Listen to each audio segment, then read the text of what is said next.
ایک جنگل میں ایک خوبصورت لڑکی رہتی تھی۔ وہ بہت خوبصورت تھی۔ اس کے بال بہت زیادہ خوبصورت تھے۔ اس کے سنہری بالوں کو دیکھ کر سب اس کو گولڈی گرل کہتے تھے۔ ہر صبح جب اس کی ماں گولڈی گرل کے بالوں میں کنگھی کرتی تو کہتی، میری پیاری گولڈی گرل کے بال کتنے پیارے، چمکیلے اور خوبصورت ہیں، جیسے سونے کے لچھے ہوں۔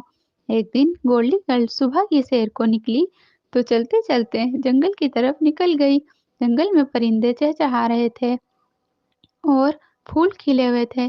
درختوں پر بیٹھے ہوئے پرندے اسے بہت اچھے لگے اور وہ جنگل کے اندر گھستی چلی گئی۔ چلتے چلتے اس کو احساس ہوا کہ وہ راستہ بھول گئی ہے۔ اس کو اندازہ بھی نہیں ہو رہا تھا کہ وہ کس طرح جنگل سے نکل کر اپنے گھر جائے۔ وہ ادھر ادھر نظریں دوڑا رہی تھی کہ اس نے درختوں کی طرف دھواں اٹھتے ہوئے دیکھا۔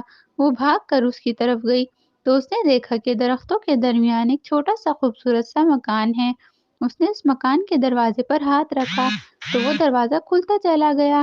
وہ مکان کے اندر داخل ہوئی تو اس نے دیکھا کہ میز پر دلیے کے 3 پیالے رکھے ہوئے ہیں۔ گولڈن گرل کو پتہ نہیں تھا کہ یہ مکان 3 بھورے بھالوؤں کا ہے۔ بڑا بھالو جو کہ چھوٹے بھالو کا باپ تھا، درمیانے بھالو جو چھوٹے بھالو کی ماں تھی، اور منا بھالو جو کہ ان کا بیٹا تھا۔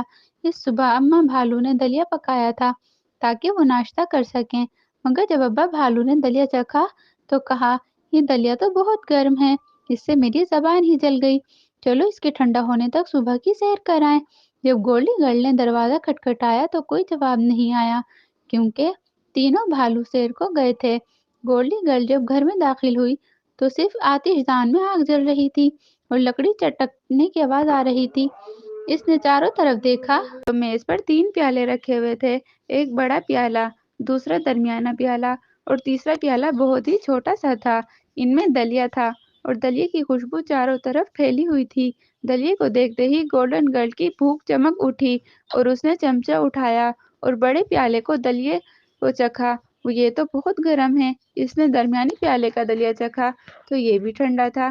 چھوٹے پیالے کا دلیا نہ زیادہ گرم تھا نہ زیادہ ٹھنڈا۔ اس نے وہی دلیا کھانا شروع کر دیا اور سارا دلیا کھا گئی۔ میز کے گرد 3 کرسیاں رکھی ہوئی تھی۔ بڑی کرسی بہت اونچی تھی، درمیانی کرسی بہت نرم تھی۔ چھوٹی کرسی میں جو بیٹھی تو اسے ٹھیک لگی، وہ اس پر بیٹھ کر جھولنے لگی۔ جھولتے جھولتے آخر کرسی ٹوٹ گئی اور گولڈن گرل زور سے زمین پر گر گئی۔ پھر وہ دوسرے کمرے میں گئی تو وہاں بھی 3 بستر بچھے ہوئے تھے۔ بڑا بستر بہت سخت تھا، درمیانہ بستر بہت نرم تھا اور چھوٹا بستر بہت نرم و ملائم تھا۔ گولڈن گرل بہت ہی تھک گئی تھی، اس لیے وہ چھوٹے بستر پر لیٹ گئی اور لیٹتے ہی اسے نیند آ گئی۔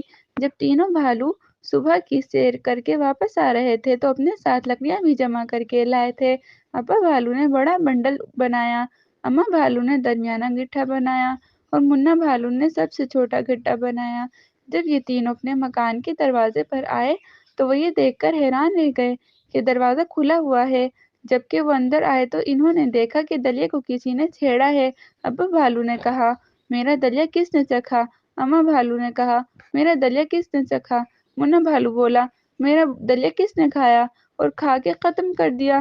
ابا بھالو پریشان ہو کر کرسی پر بیٹھے تو کہا، میری کرسی پر کون بیٹھنا چاہتا تھا؟ اماں بھالو کی کرسی بھی اپنی جگہ پر نہیں تھی، تھوڑی کھسکی ہوئی تھی۔ اس نے یہ دیکھ کر کہا، میری کرسی پر کون بیٹھا؟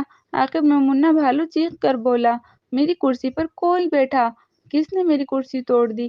ابا بھالو نے چاروں طرف دیکھا اور پھر وہ سب دوسرے کمرے میں گئے۔ ابا بھالو بولے، میرے پلنگ پر کون لیٹا تھا؟ اماں بھالو بولی، اور میرے پلنگ پر کون لیٹا تھا؟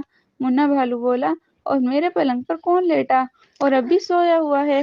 ابا بھالو بولے، ہائے، کون لیٹا ہوا ہے؟ ابا بھالو کی بھاری آواز سن کر گولڈن گرل جاگ گئی۔ اس نے جب 3 بھالوؤں کو دیکھا تو خوف زدہ ہو کر ڈر گئی اور بستر سے چھلانگ لگا کر بھاگ کھڑی ہوئی اور دوڑتی چلی گئی۔ بھاگتے بھاگتے وہ اچانک ٹھیک راستے پر پہنچ گئی اور وہاں سے اپنے گھر چلی گئی۔ گھر پہنچ کر اس نے خدا کا شکر ادا کیا اور پکا ارادہ کر لیا کہ وہ آئندہ جنگل میں نہیں جائے گی۔ دوستو، اس طرح کی اچھی اچھی کہانیاں سننے کے لیے ہمارے چینل کو سبسکرائب کریں۔ شکریہ۔